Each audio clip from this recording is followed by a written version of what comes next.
So hey guys, welcome back to a video. So यहाँ पे आज हम बात करेंगे एयरटेल 5G प्लस और यहाँ पे जियो ट्रू 5G के बारे में।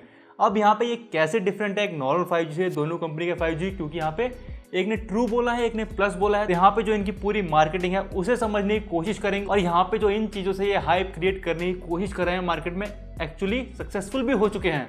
तो उसी के यहाँ पे बारे में बात करेंगे कि कैसे दोनों कंपनी के 5G डिफरेंट है और यहाँ पे आपको कौन सा 5G पिक करना चाहिए और यहाँ पे क्या क्या बातें आपको जानना जरूरी है इनके 5G के बारे में। तो अब बिना किसी देरी के वीडियो स्टार्ट करते हैं। तो गाइस, यहाँ पे एक एक करके इन दोनों कंपनीज के बारे में बात करते हैं, फिर एंड में कंक्लूजन देंगे। सबसे पहले बात करते हैं एयरटेल के बारे में। अब एयरटेल ने जब 5G अपना लॉन्च किया तो यहाँ पे एयरटेल 5G के नाम से लॉन्च किया था, बट यहाँ पे जब एयरटेल ने देखा कि जियो यहाँ पे जियो ट्रू 5G के नाम पे अपना 5G को लॉन्च कर रहा है और मार्केटिंग कर रहा है, तो यहाँ पे एयरटेल ने सोचा हम क्यों ना करें ऐसा। तो एयरटेल ने यहाँ पे निकाला एयरटेल 5G प्लस। अब यहाँ पे ये सेम चीज़ है बट यहाँ पे रीब्रांडिंग करके आपको दिया जा रहा है ताकि आप थोड़ा एक्साइटेड हो इनके 5G को लेकर कि भाई 5G में प्लस ऐड हो चुका है तो यहाँ पे कुछ अलग होगा। बट यहाँ पे सेम 5G एयरटेल ने दिया आपको। बट यहाँ पे एक पॉइंट ये भी आता है कि जो एयरटेल का ये नाम है ना 5G प्लस, ये काफ़ी मिसलीडिंग है, क्योंकि यहाँ पे आपको पता है अगर आप एग्जिस्टिंग कंडीशन में देखोगे तो अगर आपके फ़ोन में 4G प्लस आ रहा है तो मतलब यहाँ पे 4G कैरियर एग्रीगेशन यूज़ हो रहा है, मतलब यहाँ पे मल्टीपल बैंड यूज़ कर रहा है 4G का आपको अच्छी स्पीड प्रोवाइड करने के लिए। बट यहाँ पे एयरटेल का जो 5G है अभी कैरियर एग्रीगेशन एनेबल नहीं है उसमें, तो यहाँ पे एक तरह से ये मिसलीडिंग बोल सकते हो आप इस नाम को। बट यहाँ पे यही है जो एयरटेल ने नाम रखा है अपना 5G प्लस करके। अब यहाँ पे आपको ही थोड़ा सतर्क रहना पड़ेगा इन कंपनी के मार्केटिंग टैक्टिक्स से। अब यहाँ पे इनकी सेकंड चीज़ की बात करते हैं कि अपनी वीडियोज़ में मैं बहुत बार पहले भी बता चुका हूँ कि यहाँ पे एयरटेल जो है वो नॉन स्टैंडअलोन 5G पे यहाँ पे फिलहाल काम कर रहा है। अब यहाँ पे नॉन स्टैंडअलोन 5G का मतलब यहाँ पे ये जो बेस होगा ना, जो टावर्स होंगे वो 4G का यूज़ करेगा, इंफ्रास्ट्रक्चर यहाँ पे 4G का यूज़ करेगा और यहाँ पे 4G के बेस पे एक 5G नेटवर्क आपको प्रोवाइड करेगा।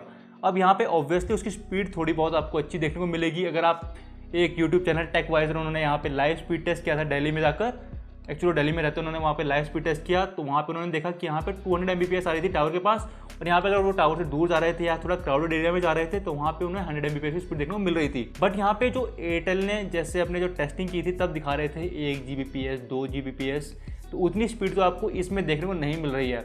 अब फ्यूचर में एयरटेल ऑब्वियसली स्टैंडअलोन 5G में भी काम करेगा बट उसमें अभी देरी है। फिलहाल यहाँ पे एयरटेल सोच रहा है कि जल्दी से जल्दी वो यहाँ पे 5G को पूरे इंडिया में डिप्लॉय कर दे।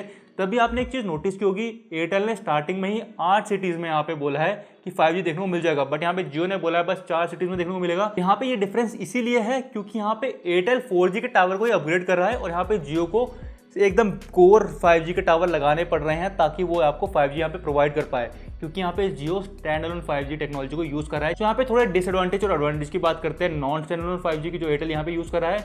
सबसे पहले तो आपको स्पीड थोड़ी कम देखने को मिलेगी, यहाँ पे जो 5G एक्टिव स्पीड है उतनी देखने को नहीं मिलेगी। इसकी अपलोड स्पीड भी आपको कम देखने को मिलेगी। और यहाँ पे एक मेजर डिफरेंस ये भी है कि आपको नॉन स्टैंडअलोन 5G में आपको जो है वॉइस ओवर 5G नहीं देखने को मिलेगी। जैसे अभी हम 4G में जब बात करते हैं तो VoLTE की बात करते हैं, तो यहाँ पे 5G में बात होती है VoNR की, मतलब यहाँ पे 5G के थ्रू आप कॉलिंग कर सकते हो। अभी एयरटेल में पॉसिबल नहीं है बट यहाँ पे जियो ये पॉसिबल कर पा रहा है क्योंकि जियो का स्टैंडअलोन 5G है यहाँ पे। बट अगेन NSA 5G के कुछ एडवांटेजेस भी हैं। वो क्या क्या हैं, आपको यहाँ पे जल्दी डिप्लॉयमेंट देखने को मिल रही है। जैसे एयरटेल ने सीधा 8 सिटीज में बोल दिया 5G चल पड़ेगा। दूसरी चीज़ आपको देखने को मिल रही है कि यहाँ पे कॉस्ट जो है कंपनी को वो बहुत कम पड़ रही है 5G को डिप्लॉय करने के लिए। इससे यहाँ पे एक चीज़ ये हो सकती है कि जो हमें 5G के प्लान्स आएंगे एयरटेल के फ्यूचर में, जब वो प्लान्स को बढ़ाएगा तब यहाँ पे आपको सस्ते प्लान्स देखने को मिलेंगे ऑब्वियसली। और यहाँ पे आगे बात करते हैं कुछ बेसिक चीज़ों की। अब यहाँ पे बहुत लोग सोच रहे हैं कि सिम अपग्रेड होगा, सिम अपग्रेड नहीं होगा, एयरटेल ने कंफर्म कर दिया है। दूसरी चीज़, यहाँ पे आपको प्लान्स कौन से मिलेंगे एयरटेल के, सेम प्लान्स आपको कोई भी 4G का प्लान कराओ वो 5G चल पड़ेगा आपका उसमें, बस आपका फ़ोन जो है वो कैपेबल होना चाहिए 5G चलाने के लिए। अब यहाँ पे वो कैसे पता करोगे आप कि आपके फ़ोन में एयरटेल का 5G चलेगा नहीं चलेगा। यहाँ पे आप अपने फ़ोन में एयरटेल थैंक्स ऐप को इंस्टॉल कर सकते हो, वो यहाँ पे बता देगा कि आपके एरिया में 5G है या नहीं है, और यहाँ पे आपका फ़ोन सपोर्ट करता है एयरटेल 5G या नहीं करता है। सबसे इंपॉर्टेंट बैंड जो आपके फ़ोन में होना चाहिए वो है N78। अगर आपके फ़ोन में वो है तो कोई टेंशन वाली बात नहीं है, आपका एयरटेल का 5G आराम से आपके फ़ोन में चल पड़ेगा। बट यहाँ पे अब ऐसा कंडीशन आ रही है कि जैसे आईफोन हो गया, आपके पिक्सल डिवाइसेस हो गए, जो फ्लैगशिप डिवाइसेस हैं उनमें आपका 5G नहीं चल रहा है। अभी एक सॉफ्टवेयर अपडेट आएगा उसके बाद आपके फ़ोन में भी 5G चल पड़ेगा, तो आपको यहाँ पे थोड़ा सा वेट करना पड़ेगा। अब यहाँ पे बेसिक रिक्वायरमेंट तो N78 बैंड था जो मैंने आपको बता दिया, बट यहाँ पे अगर आपके फ़ोन में एक्स्ट्रा बैंड्स हैं आपके पास तो आपको फ्यूचर में क्या फ़ायदा होगा।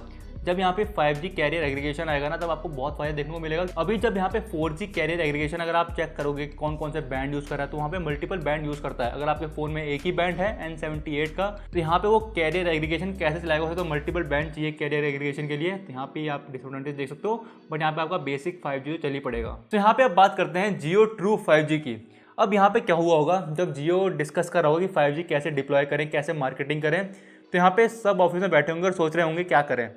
तो यहाँ पे इन्होंने दिमाग लगाया होगा कि यार 2016 में तो हमने एकदम रॉक कर दिया था जब 4G लाए थे, तो हम सेम स्ट्रेटजी क्यों ना यूज़ करें, क्यों हम नई स्ट्रेटजी बनाए। तो उन्होंने सेम किया। क्या किया था उन्होंने 2016 में, जो उनका 4G था वो इंडिपेंडेंट था 2G और 3G से।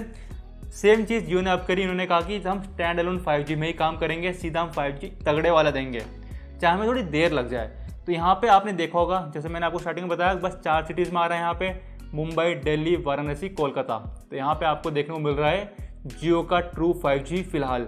और यहाँ पे उन्होंने दूसरी चीज़ क्या करी, स्टार्टिंग में दिया था आपको अनलिमिटेड डेटा 4G के टाइम। इस बार भी यहाँ पे जियो ने सेम करा, सेम आपको अनलिमिटेड डेटा दे रहा है, बट इस बार यहाँ पे थोड़े इन्वाइटेड यूज़र्स को ही दे रहा है। तो यहाँ पे अगर आपके माई जियो ऐप में आपको पॉपअप आता है कि आप स्पेशल यूज़र हो जियो के, आपको टेस्टिंग के लिए यहाँ पे सेलेक्ट किया है जियो ने, तो यहाँ पे आप काफ़ी लकी हो, आप अनलिमिटेड डेटा का मजा ले सकते हो 5G में। सो यहाँ पे फिलहाल जो भी इन चारों सिटीज़ में, आप चाहे मुंबई में हो, दिल्ली में हो, वाराणसी में हो, कोलकाता में हो, अगर आप 5G यूज़ करना चाहते हो तो आपको कोई भी एक्स्ट्रा रिचार्ज कराने की जरूरत नहीं है। आपको यहाँ पे जियो वेलकम ऑफर का अगर इन्वाइट आया है तो यहाँ पे आप फ्री में 5G यूज़ कर सकते हो, वो भी अनलिमिटेड। अब यहाँ पे जियो का करने का एक रीज़न भी है, जियो को एक आपका यूसेज पैटर्न चाहिए, जियो आपको एक आदत दिलाना चाहता है। सपोज आपको पता ही नहीं है इतनी स्पीड का मजा क्या होता है, तो आप वो स्पीड क्यों ही अपग्रेड करोगे। जियो का फ्यूचर में प्लान आएगा, मान लो महंगा होगा 4G से, तो अगर आपको यहाँ पे पता ही नहीं है कि जो 5G असली स्पीड का जो मजा होता है, जो आपकी जब डाउनलोडिंग सुप करे जाती है, तो आपको पता ही नहीं होगा, तो आप एक्स्ट्रा स्पेंड क्यों करोगे। जब आपको एक मतलब टेस्ट का पता लगेगा कि भाई इतनी हाई स्पीड में इतना मज़ा आता है इंटरनेट चलाने में, तो आप बोलोगे भाई मैं 100 रुपये एक्स्ट्रा दिया, 150 रुपये एक्स्ट्रा देने को भी तैयार हूँ। तो जियो यही कराना चाह रहा है आपके साथ, अभी आपको वो एक्सपीरियंस प्रोवाइड कर रहा है ताकि आप एक एक्सपीरियंस ले सको और एक हाई स्पीड का मज़ा ले सको, ताकि आपको वो एक्सपीरियंस की एक आदत पड़ जाए और उसका वो बेनिफिट आपसे वो बाद में ले सके। और यहाँ पे मेरे हिसाब से ये न्यू स्ट्रेटेजी जियो की काफ़ी तगड़ी है। एयरटेल की तरह नहीं, एयरटेल अपनी पुराने ज़माने की वही स्ट्रेटजी मार्केटिंग की, भाई बड़े बड़े इन्फ्लुएंसर को बुलाओ इवेंट में, इवेंट करवाओ। एयरटेल ने अभी भी एक इवेंट कराया था, आपने देखा होगा, अपने बड़े बड़े सो कॉल्ड इन्फ्लुएंसर जो होते हैं, आपके सो कॉल्ड नहीं एक्चुअल इन्फ्लुएंसर्स को बुलाया था। तो यहाँ पे वो भी एक खर्चा है इनका।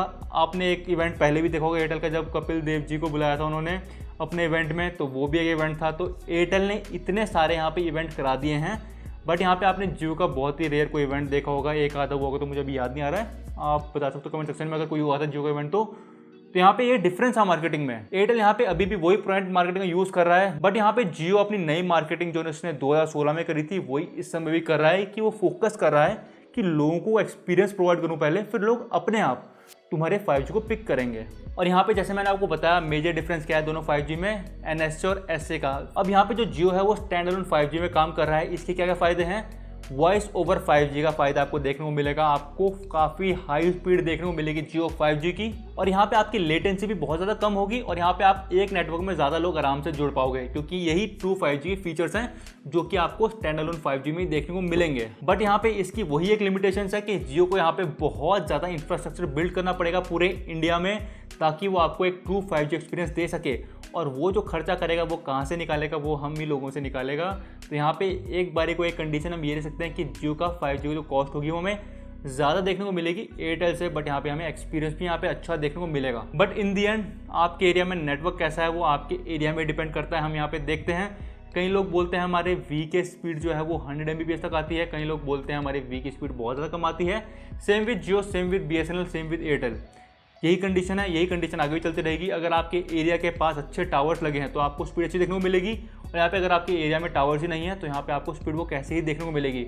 बट यहाँ पे दोनों में एक मेजर डिफरेंस ये भी हो सकता है, जैसे एयरटेल जो अभी 4G के टावर को यूज़ कर रहा है 5G लाने के लिए, तो अगर आपके एरिया में अगर एयरटेल 4G बेकार चलता है तो यहाँ पे मोस्ट प्रोबेबली आपके एरिया में एयरटेल 5G बेकार चलेगा। बट यहाँ पे ऐसा जियो में होगा, ऐसा कंपलसरी नहीं है। अगर आपके एरिया में जियो 4G अच्छा नहीं आता तो हो सकता है आपके एरिया में जियो 5G तगड़ा चल पड़े। बट यहाँ पे जियो ने अपने साइड में एक बहुत तगड़ा एडवांटेज करा है, वो क्या है कि जियो के पास यहाँ पे 700 मेगाहर्ट्ज़ का स्पेक्ट्रम है। उससे क्या फ़ायदा है जियो को, जियो ने यहाँ पे पहली बात इस स्पेक्ट्रम पे बहुत ज़्यादा पैसा लगा था ऑक्शन पे, जो कि इन्हें पे ऑफ करने वाला है अब जब वो डिप्लॉय करेंगे 5G को। अब इस स्पेक्ट्रम की खास बात यह है कि इसकी रेंज बहुत ज़्यादा है और यहाँ पे ये सारे स्पेक्ट्रम जो है वो जियो ने ले लिया था ऑक्शन में, तो और किसी कंपनी के पास ये नहीं है। तो अगर रेंज की बात आएगी तो जियो यहाँ पे स्टार्टिंग में तो बहुत स्लो चल रहा है, बस 4 सिटीज़ में दिया है। एयरटेल ने यहाँ पे 8 सिटीज़ में दिया है, बट यहाँ पे एक बार इंफ्रास्ट्रक्चर बिल्ड होने लग पड़ा तो यहाँ पे जियो का 5G बहुत जल्दी फैलेगा यहाँ पे। सो गाइज यहाँ पे यही था 5G के बारे में। अब यहाँ पे मुझे काफ़ी एक दुख सा हो रहा है, मैं बोलूँ कि यहाँ पे मैं बस 2 ही कंपनी की बात कर रहा हूँ जब मैं 5G की बात कर रहा हूँ। यहाँ पे 2 कंपनीज और भी हैं जिन्हें हम भूल चुके हैं, एक है वी और एक है BSNL। अब यहाँ पे चलो वी तो एक बारी को 5G ले आएगा क्योंकि उसने स्पेक्ट्रम बाई किए थे 5G ऑप्शन पे, बट यहाँ पे BSNL का 5G अभी आने में टाइम है क्योंकि यहाँ पे 4G आने में टाइम है। सो यहाँ पे अच्छा नहीं है मार्केट के लिए कि यहाँ पे 2 ही कंपनी यहाँ पे एकदम रूल कर रही हैं। अगर यहाँ पे वेल डिस्ट्रीब्यूटेड होता तो मैं 4 कंपैरिजन करता तो मेरी वीडियो भी लंबी होती और यहाँ पे एड्स भी अच्छे चलते, जोक्स अपार्ट। बट यहाँ पे अच्छा रहता अगर सारी कंपनीज एक साथ 5G लाती तो ज़्यादा कंपटीशन रहता, ज़्यादा तगड़ी तरह से ये कम्पीट करती एक दूसरे से और यहाँ पे हमें प्राइस भी कम देखने को मिलता और यहाँ पे एक अच्छा एनवायरनमेंट रहता मार्केट के लिए। बट जो है सो है। अब यहाँ पे हमारे पास 2 ही कंपनी हैं जो मेजरली यहाँ पे कम्पीट कर रही हैं एक दूसरे से। सो लेट्स सी BSNL और वी का कब तक 5G आएगा। फिलहाल जो जियो और एयरटेल का 5G आपके पास है, अगर आप उन सिटीज़ में रहते हो तो अगर आप कंफ्यूज हो कि कौन सा 5G मैं यूज़ करूं, तो सबसे पहली बात आप बहुत लकी हो।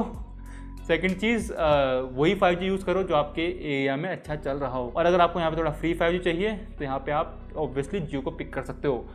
अब यहाँ पे अगर आपको वीडियो अच्छी लगी हो, मेरी एनालिसिस अच्छी लगी तो वीडियो को लाइक करना और यहाँ पे कमेंट करना कि बहुत तगड़ी वीडियो थी सर आपकी। और यहाँ पे मिलते हैं नेक्स्ट वाली वीडियो में। जय हिंद।